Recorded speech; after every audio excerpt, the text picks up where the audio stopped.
Why do I feel like a colonial in this hall? Thank each of you for taking time out of your busy student and teaching lives to be here. And because you've done that, we have something very special, which is an hour together in this room, in a combination of people that has never happened before in exactly the same way, will never happen again in exactly the same way.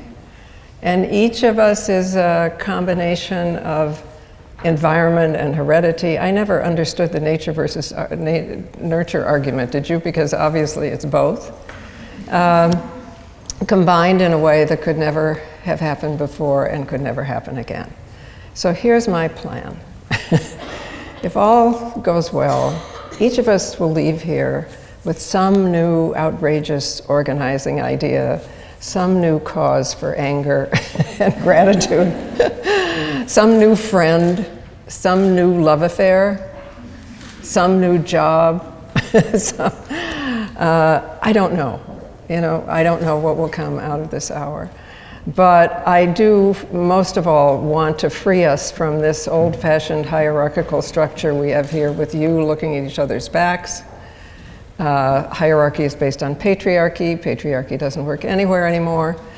And to, to pretend, at least, that we are sitting in a circle and can learn from each other. And I hope that during our discussion and organizing time, we will at least pretend we're in a circle. I have to say that because I was here when I was 21, going to Oxford, it was a course in politics and literature and then 20th century Britain. Does this still go on?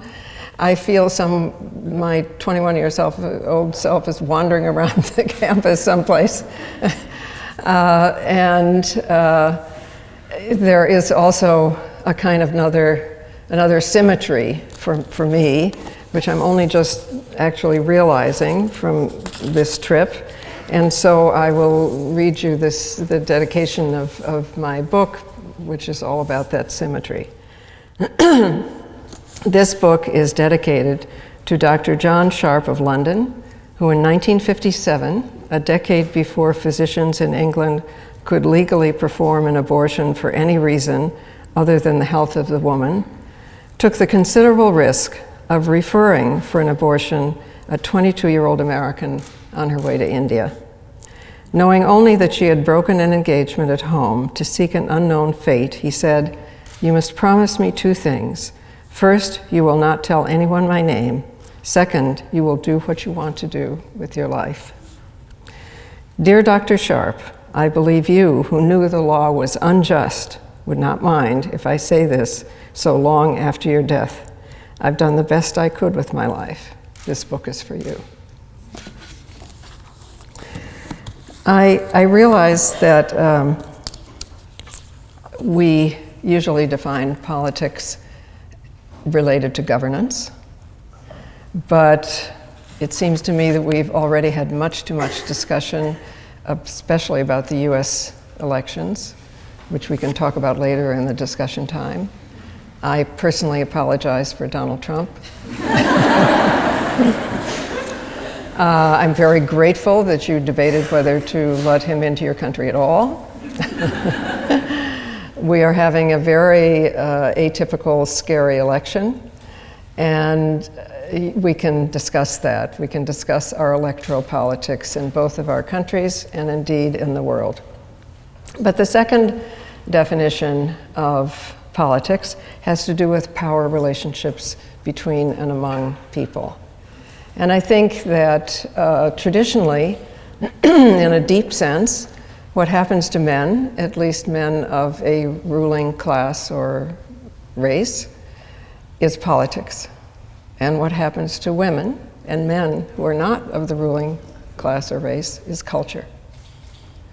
That's to keep us from changing it. So I would like to suggest that we consider the politics of culture. And we understand that what we feel about, say, female genital mutilation, which is supposed to be cultural, is in fact deeply, deeply political because it is addressing the fundamental political question, which is who controls the means of reproduction, which is women's bodies. And that underlies all other political considerations, because to control the means of reproduction is necessary not only in a one race or one class society, rare as that may be, but it's doubly important in a society with strong class or race or caste considerations, because then it's even more important to keep them separate and therefore to control the means of reproduction. And yet we don't consider that political. We don't consider little things political. You know, a friend of mine says that for a man to be called ruthless, he has to take over your job or your country. For a woman to be called ruthless, she has only to put you on hold.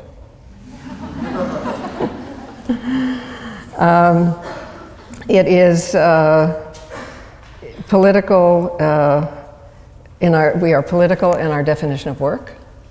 We tend to describe as work that which the ruling class could do, whether or not they do it.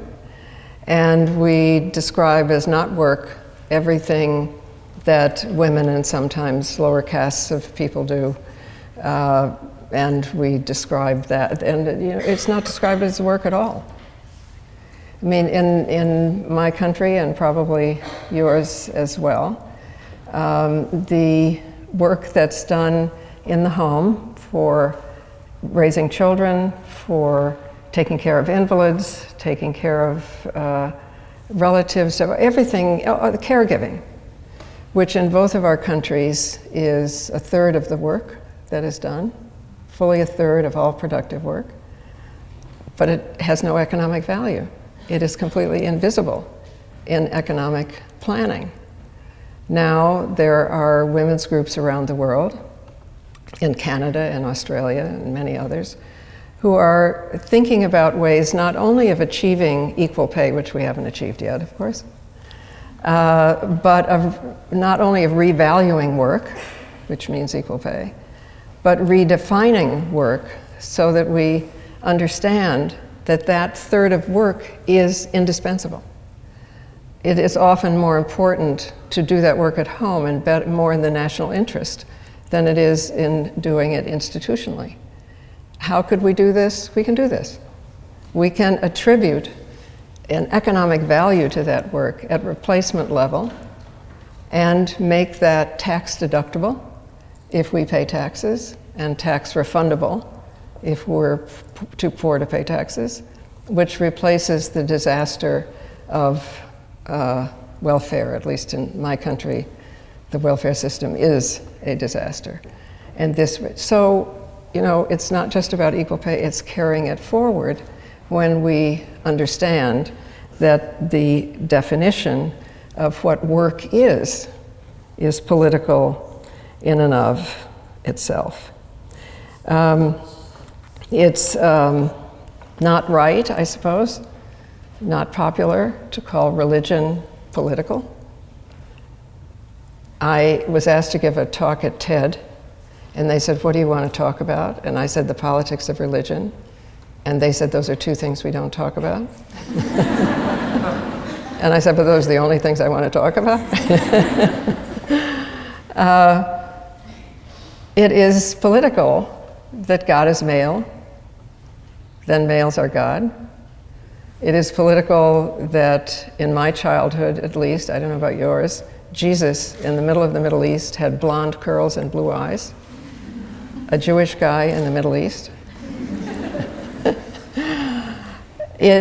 Monotheism is deeply, deeply political.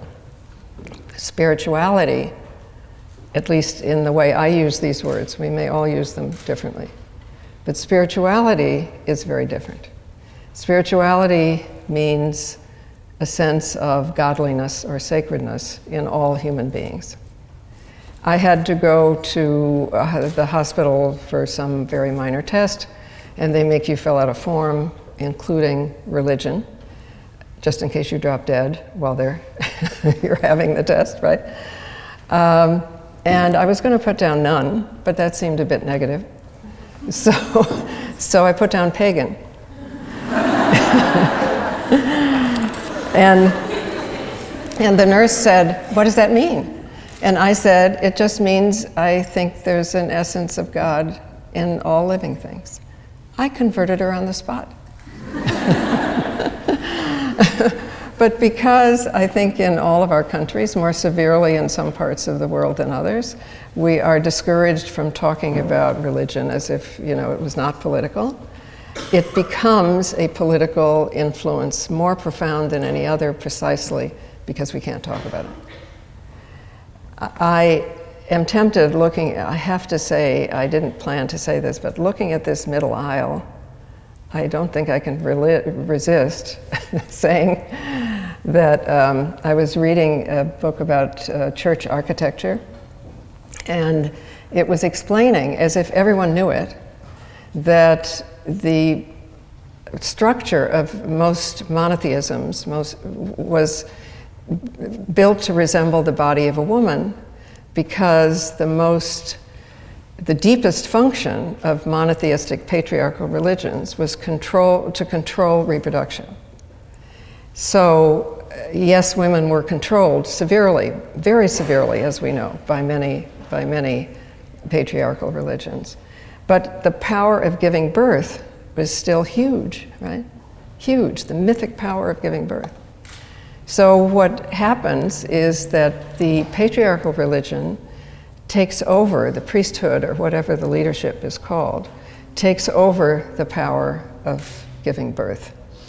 And what happens, and therefore, as this church or religious historian explained, buildings are built to resemble the body of a woman. So there's an outer entrance, an inner entrance, labia majora, labia minora, vestibula, the same word, okay? A vaginal aisle up the center, 2 curved ovarian structures on either side, and the altar in the center, which is the womb where the miracle takes place, where men dressed in skirts. I have to say I'm saying that, he did not say that. Tell you are born in sin because you were born of woman, and only if you obey the rules of the patriarchy can you be reborn, and men can do one better, not just life, but everlasting life. And they sprinkle imitation birth fluid over your head and give you a new name, and you are reborn through men. I promise you I did not mean to say all this until I saw this minute. But I think we truly need to think about the politics of our everyday life. And we need to include the fact that what happens to the wrong groups is culture, what happens to the right groups is politics, and the politics of religion and spirituality. And some very ordinary politics can be perceived as we move through everyday life and can help us to make profound change. Suppose we're in a group where we have habitually more power than the people around us, or we're in a group where we usually have less power than the people around us. If we just equalize talking and listening, it works a miracle. If the more powerful group or person just listens as much as she or he talks, and the less powerful just talks as much as she or he listens, which is sometimes just as hard, because if we've been living without power, we hide. We're not out there. But if we only do that, it can make a very profound difference. Then we come to all the things we are studying, right? I don't know about you, but I started to learn about my country when Christopher Columbus showed up. I didn't learn anything about the many, many, many very advanced, more advanced than the European cultures by far in all kinds of ways, people who were on that subcontinent beforehand. And I now discover that there's in the Native American Museum in Washington, D.C., which I commend to you because everything is in a circle, not in hierarchies like this. There is a lecture on tape at the very beginning, and there's a Native scholar saying, there are two things, history and the past, and they are not the same. We have learned a profoundly political version of history. I did not know growing up that all these cultures existed on my land, that they spoke languages in which there was no he and she, there were no gendered pronouns. Indeed, that seems to be true of a lot of old languages. In Africa and India, there's no he or she. I mean, how revolutionary is that? A person is a person. And yet, we got language as patriarchy grew up, or male, whatever you want to call these systems that were hierarchical instead of circular. As they grew up, things got so gendered that even tables and chairs in Romance languages have gender. How crazy is that? So I found it very freeing just to imagine a time when people were people. There were not hidebound gender roles, which really were invented in order to control reproduction. The idea of masculinity and the idea of femininity just didn't exist. And the idea of race did not exist. There is a wonderful book called Exterminate All the Brutes by a Swedish man named Sven Lindqvist. I don't know if you've ever read this book, but he travels through the Middle East and Africa with books in his computer. So you were getting both a geographic journey and a intellectual research journey at the same time. And he demonstrates that racism was invented to justify taking over the other people's countries. To say that these groups of people were inferior could not, it was so severe, the racism, that the idea was that they could not adjust to the future.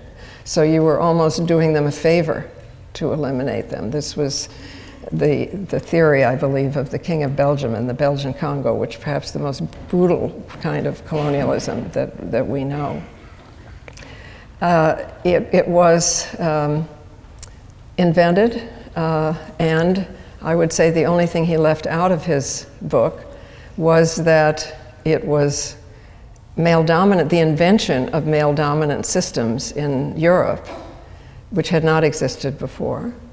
The invention through long periods of time, natural disasters of various sorts, the murder of we don't know how many feminists of the era who were called witches, who did health care for other women, maybe as many as 6 million in 300 years. That's a lot of people. It was that caused Europe to be profoundly overpopulated because women were forced to have children they didn't want. And in many families, as in my own country in the colonial era, the emphasis on having children, especially in the colonial era, white children to populate a white country, was so great that the average family was a two-mother family. One died in childbirth, multiple childbirth, and another was married in order to take care of those children and have more children. So with that kind of system, Europe got overpopulated produced colonialism, and to rationalize colonialism, racism was invented. And he says that the only unusual thing about the Holocaust was that racism came home to Europe.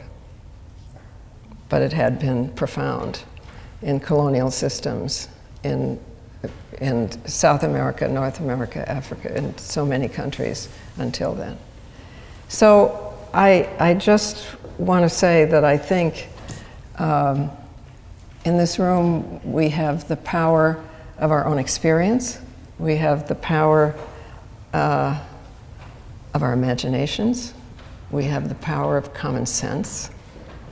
We have the power of thinking we're in a circle, not a hierarchy. We have the imagination to realize that for most of human history, what we study, what I studied anyway, was maybe 5% of human history. I mean, the last 5,000 years is like 5% of human history. How come we don't learn history when people started? We know much more about it now, you know, with archaeology and carbon dating and so on. And actually myths and oral history turn out to be more accurate than written history, which was too often written by the conquerors, whereas the stories from the people come up and tell the story in multiple voices and often turn out to be more accurate. We are just beginning, I think, to realize that there are possibilities in our past undreamed of, that there are dreams in our future that are possibilities, that we are really here spiritually and actually and in our heads in a circle, and that most of all, I would say, our divisions are invented and we can uninvent them. Race is an invention. Gender is an invention. What's true is that we are each unique. We could never happen again. We could never happen before. And we are each part of the human family. And that means we share 99% of everything. The deepest truth in this room and everywhere.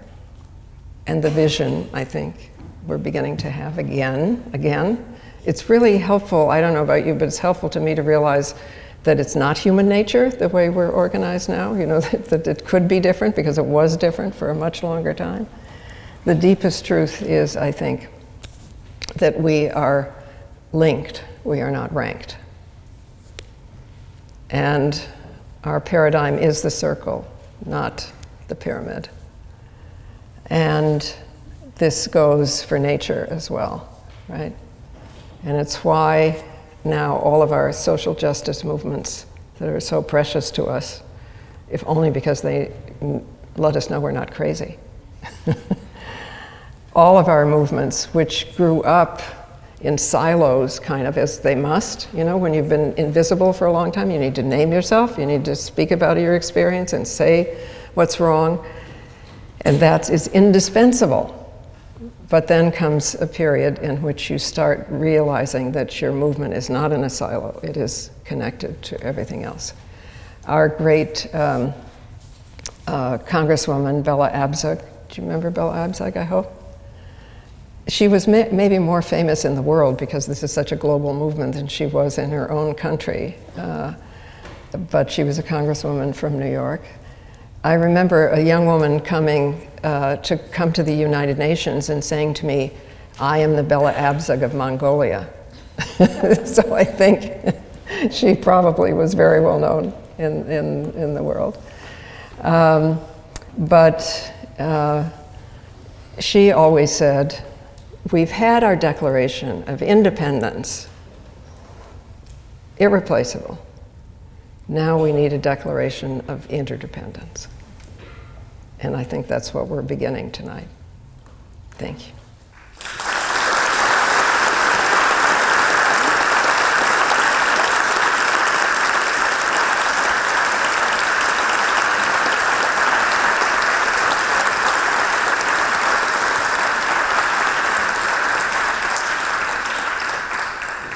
Thank you so much for your talk, and welcome to the Oxford Union. It's such a great pleasure to have you here. We're just going to start this by, I'm going to ask a few questions, and Sabi's going to ask a few questions, and then we're going to open it up to the audience for audience questions. So, you know it's coming, you mentioned it in your talk. My first question is going to be about the American election coming up. And I was, sorry. And I was just wondering, do you think that women have a duty to support Hillary Clinton in the general election? Of course not. No, I mean, it's not about biology. It's not to get a job for one woman. It's to make life better for all women. And so, I mean, I was not for Sarah Palin. I felt, I did not want her to be humiliated because she was a woman, right? So the Women's Media Center, of which I'm a part, would object to her being treated in a very humiliating way and fight tooth and nail, to keep her from being in power in any way, because she was against the majority needs of women and actually in public opinion polls of men too. I would be for Hillary Clinton if her name were Harry, because she has by far and away the most experience. She is sometimes accused of speaking for Wall Street. I think it's reparations that she got paid. She never, changed her vote or changed her opinion for any of those reasons. She's incredibly experienced.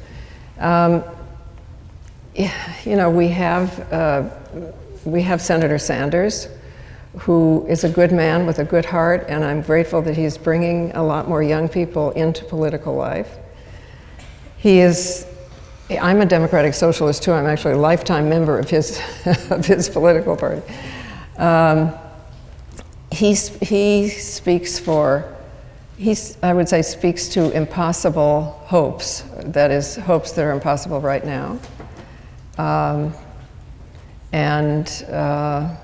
The other guy speaks for impossible fears and divisions. And I think that Hillary Clinton is the only person who can steer this very precarious country that's in very divisive place right now, but not because of biology. Just picking up on that very topic about the differences between Hillary Clinton and Bernie Sanders, I'm curious about the ways in which you would consider patriarchy, for example, being connected to capitalism and the kind of Wall Street relationship that Hillary seems to have.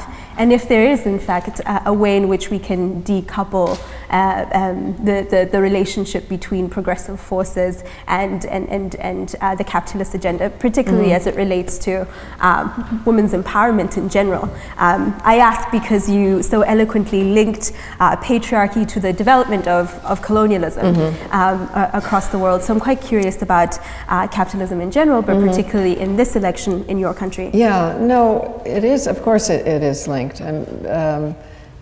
Capitalism is a form of patriarchy.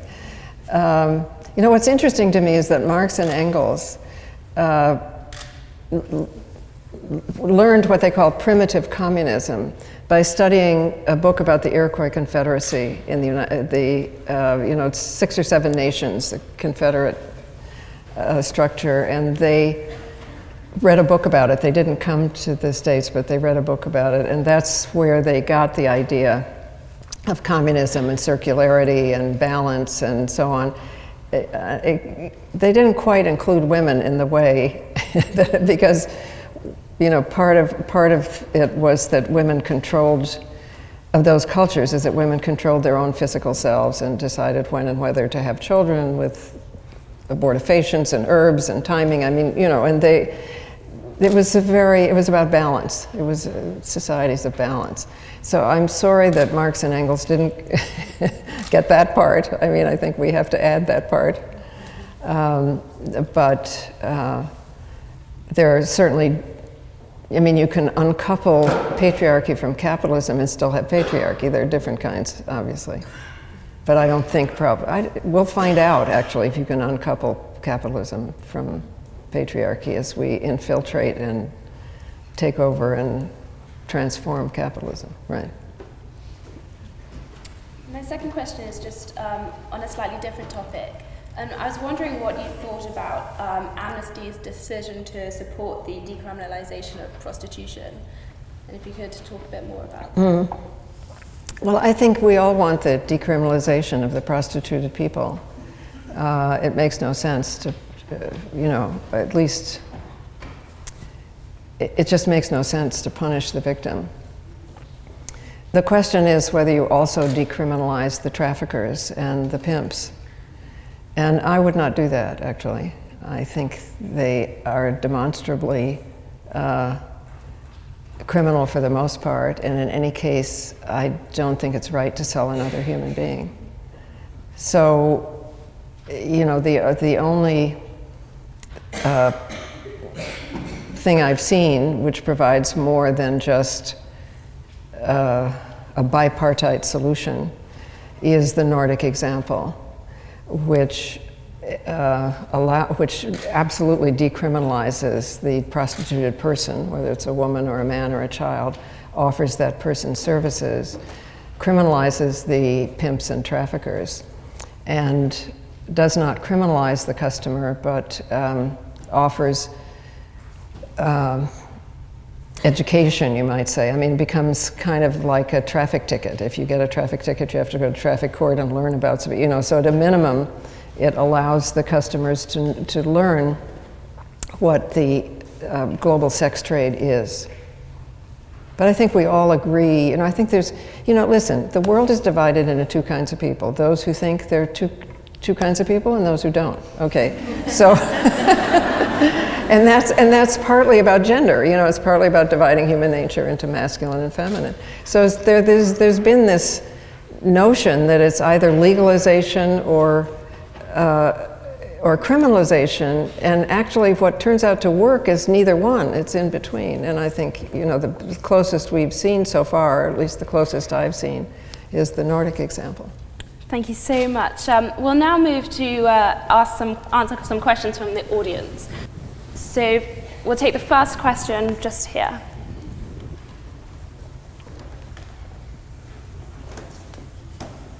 I'm Deborah Owen.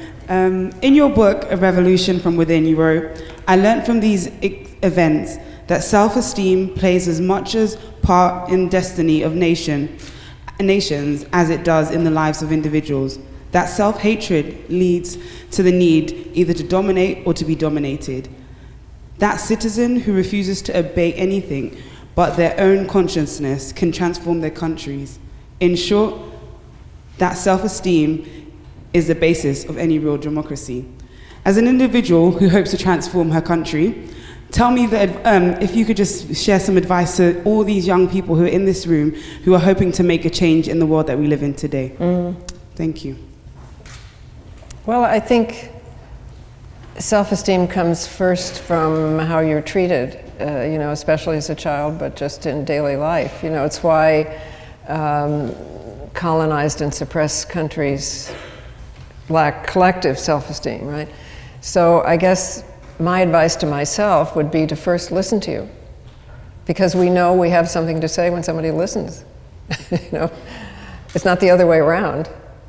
So I think that everything we can do from the ground up to meet together in small groups that are the basis of every self-government and revolution that I know of, whether they're called, I don't know, in China they were called speaking bitterness groups, I think. In my country, in the South, in black churches, it was testifying groups. In women's movements around the world, they were called CR groups or rap groups, or now they're called book clubs.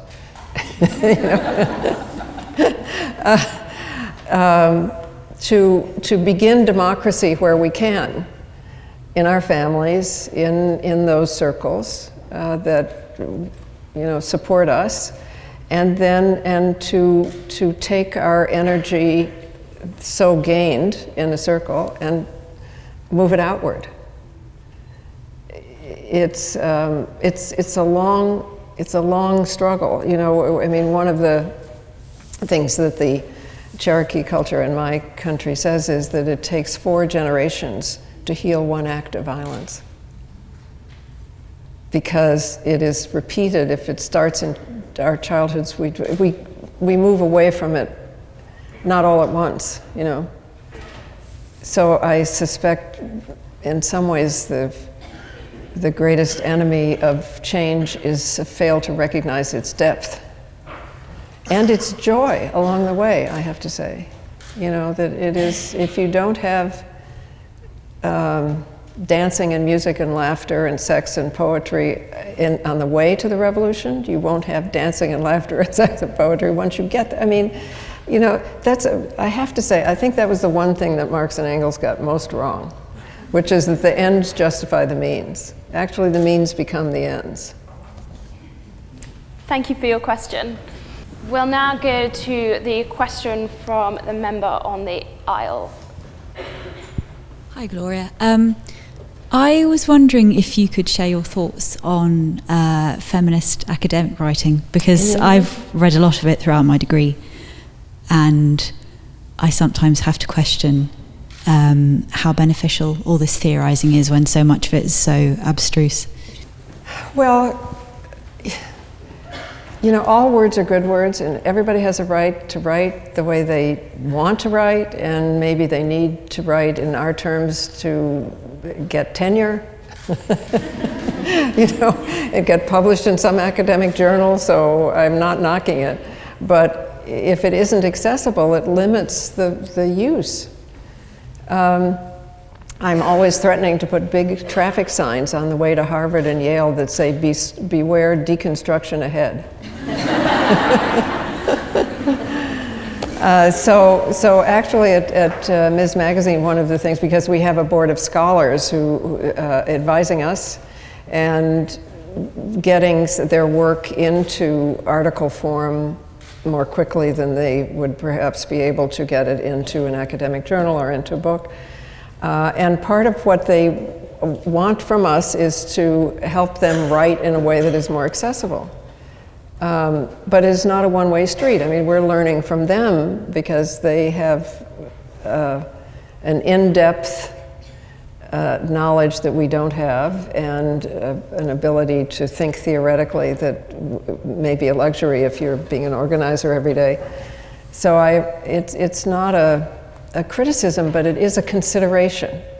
If you want your work to get into people's attention, you have to make it accessible. Thank you. We'll now go for a question just on the front row, the member in the scarf. Hi, Gloria. I'm Gayatri. Hi. I come from India. And like you said, it starts from self-esteem, and the democracy started in my family and it's moved outwards. But till now, care work has not been given any monetary value. And I think the devastating impact is most in developing countries, where interrupted careers for women leads to a lot of financial problems. So how do you think, like, what are your views on valuing care work in developing countries for women? Wait a minute, to value care work in developing countries? Yes. Yeah. Well, I mean, in India it was mainly government payments that, valued care work to some extent, right? And I'm sorry to say that in Modi's regime, this is being cut back in tragic ways. So we have to look at each of our economic structures to see what's most practical. But I do think we need to define it as work. Even if we can't properly recompense at the moment, we need to define it as work and use it in national statistics and in national planning, which we don't now do. I mean, the best example I know of in India is Sewa, and right, yeah, and they really, I mean, and that is. This is a self-employed women's association, because self-employed in India means women who are selling cigarettes in the street or vegetables or carrying bricks on their head. They don't have a boss, so they're self-employed, and they are the bottom of the economic ladder. But they have organized over 30 years and now have the biggest union in India. They're also in Russia. They're also in South Africa. So that is a great example. Thank you. We'll now go to the member on the front row over here. Hi, my name's Alex. Thank you for coming. This is awesome. So as you said, feminism is a global movement. But at the same time, I feel like in feminist circles, people often tend to focus on just domestic issues. And I think that's become because some feminists have been very critical of the ways that Western feminists have attempted to support feminists abroad. And those are very important critiques, but that's kind of an unintended and unfortunate consequence. So I was wondering, especially because your speech has been about international issues and you lived in India for quite a while, I wanted to ask, how can we talk about the oppression of women as an international issue and combat it without reinscribing Western imperialism? Listen. I mean, I just mean that literally. You know, listening to the women in other countries and defining the issues as they define them. I mean, you know, there's so many examples, but I mean, the foundations, you know, well-meaning foundations, often think they have the solution, and the solution is up here, and maybe it is a solution if it's inoculations or something like that, but if it's any more complex problem, you really need to listen to the people. I mean, people who are experiencing the problem probably know more about it, you know. I mean, I went to a conference on sex trafficking in Lusaka, and then went to see friends who live along the Zambezi River, where a couple of women had gone to Lusaka and been lost forever, lost their lives in sex trafficking. So I was sitting with, I don't know, 30 women on a tarpaulin in a field and said, you know, well, what would help this? And they said that the maize crop was too little in order to give them food security and school fees for their kids. And I said, well, and that's why women went to Lusaka, got sex trafficked, and never returned.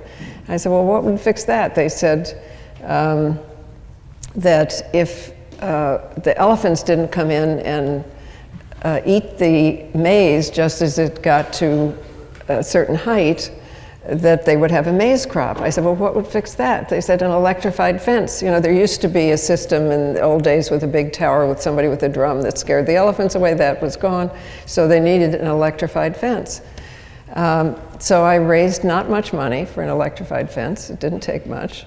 They cleared fields all by themselves, a lot of hard work. I went back the next year.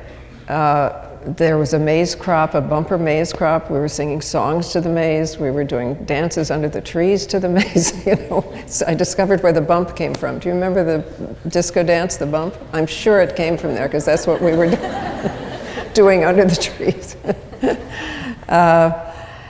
And they had enough, you know, they had food for the year and they could pay their school fees. Okay, if somebody had asked me what to do about sex trafficking, I would not have said an electrified fence. So it comes from listening. I think we have time for one more question. If I go for the member shaking your hand right in the middle. We'll have two more. We'll go there and then in front. My question really is that I'm turning 20 this year, and having been a feminist for only 4 or 5 years, I already feel as though the deep injustices of the world have started to make me feel perhaps angry at times. And yet you seem incredibly at peace. How do I continue? And I did not mean it in that sense. I meant spiritually. Listen, I come from the Midwest in the United States, where you have to be on LSD to know if we're angry, to know if we're happy.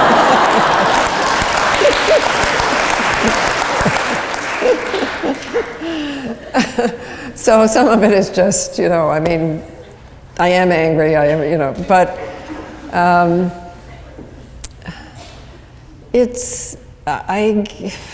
comes I think we get most discouraged when we act the least or when we have the least support. You know, when we're by ourselves and we don't have, we are communal creatures, we are. And if we're by ourselves, we come to feel crazy and wrong. And we need to have friends, however different, and good if we're different, but you know, working towards similar goals. At least we laugh at the same jokes, we support each other. We need that. We absolutely need that. And if you don't, if I anyway, speaking for myself, don't have that in my life, I can get very embittered and down and discouraged. But that's what movements are for. Movements are for, you know, giving you this kind of support and shared vision and humor and just going for it and understanding that if, you know, you may fail, but you'll feel much worse if you didn't try. You know, because then you end up walking around thinking, what if? If only I'd done this, if only I'd said that. So just take a flyer, I would say. And if you're feeling down, you know, try to talk to other people who share your vision, or just do one activist thing. It somehow is very medicinal, I have to say. You know, do you all know each other? I mean, do you know the people sitting around you?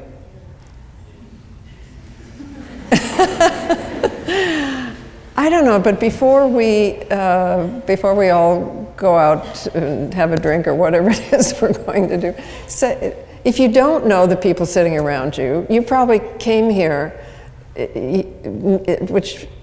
sharing something, or you wouldn't have come here, except to see, you know, a crazy American. I mean, you know, so maybe I don't. But say hello to 2 or 3 people you don't know on your way out. Say what you care about, what you're doing, and see what happens. Thank you. If you don't mind, then we'll just finish with the member on the front row. Yeah.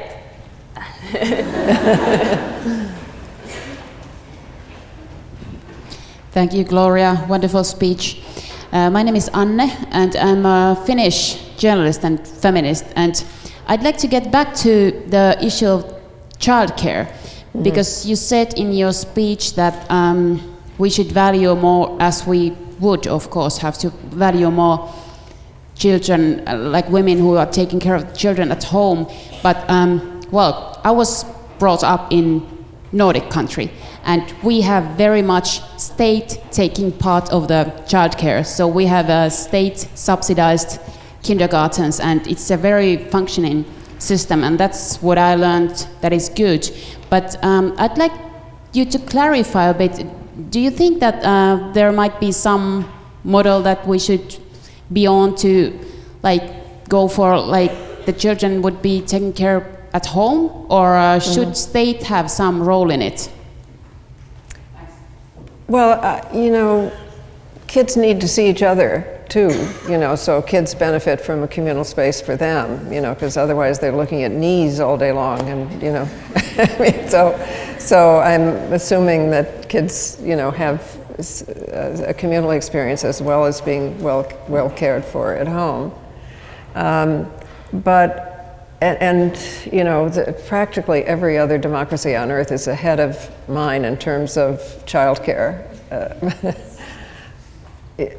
But I think there's a deeper truth here, which is not only that men sharing childcare and that being encouraged by government policy, you know, as it is in Scandinavian countries, is good for women and kids. It's also good for men. I mean, how men develop the full circle of human qualities, all those qualities wrongly called feminine, you know, of attention to detail, empathy, patience, whatever. Those are just the qualities necessary to raise children. So to have those qualities encouraged in boys and in men by raising children is crucial, just like it is crucial for women to be in politics and be outside, you know, and be able to develop those qualities wrongly called masculine. So we have all access to all of our human qualities. And if you read a book by Dorothy Dinnerstein, I don't know if you've come across this, called The Mermaid and the Minotaur, she will absolutely convince you that men raising children, or being raised to raise children, is the key to world peace. Because it is the way out of the masculine notion of that to be a man, one must dominate economically or, you know, by whatever means.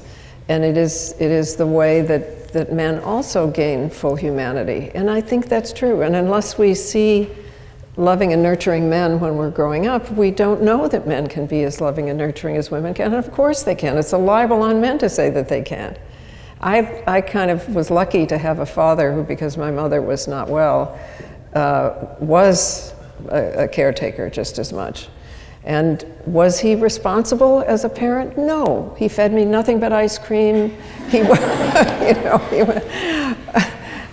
I went to all the movies he went to. I mean, you know, but it didn't matter because he loved me, he liked my company, he listened to me, he asked my opinion. Right. I mean, who could want anything more? And he is personally responsible for the fact that I'm friends with all of my old lovers because they were nice people. I knew they were good men from knowing. So I just think we need to look at personal experience and to understand it goes both ways. It's not just for the sake of women that we need childcare. It's for the sake of men that they need to be raised to raise children or to have the great reward of actually raising children. Thank you, Gloria. You have given us such an incredibly expansive vision of what feminism in the 21st century could look like and should look like. And indeed, it's been a picture of reimagining a new world where the categories of our genders and our races and our sexes are redefined in a way that allow us to access our full humanity. And the words that you have mentioned that will stay with me for a long time are that we are linked and not ranked. And in a place like Oxford, where ranking systems are a dime a dozen, I think it's incredibly important to be reminded of this vision of being fully human and being able to give each other the emancipating power of a listening ear and empathy. So with that, I'd really like to thank you for being our guest. It's been an absolute pleasure for us as Oxford Women in Politics to have you here and to partner with the Oxford Union. It's been fantastic to also have the support of the Rothmere American Institute and specifically and a guest on the front row, Michelle Mendelsohn, who has also been greatly supportive throughout the process of being able to host you. So with those words, I'd like to thank you. Our committee member, Deborah Owen, who is a big fan of yours, has a little gift for you. Thank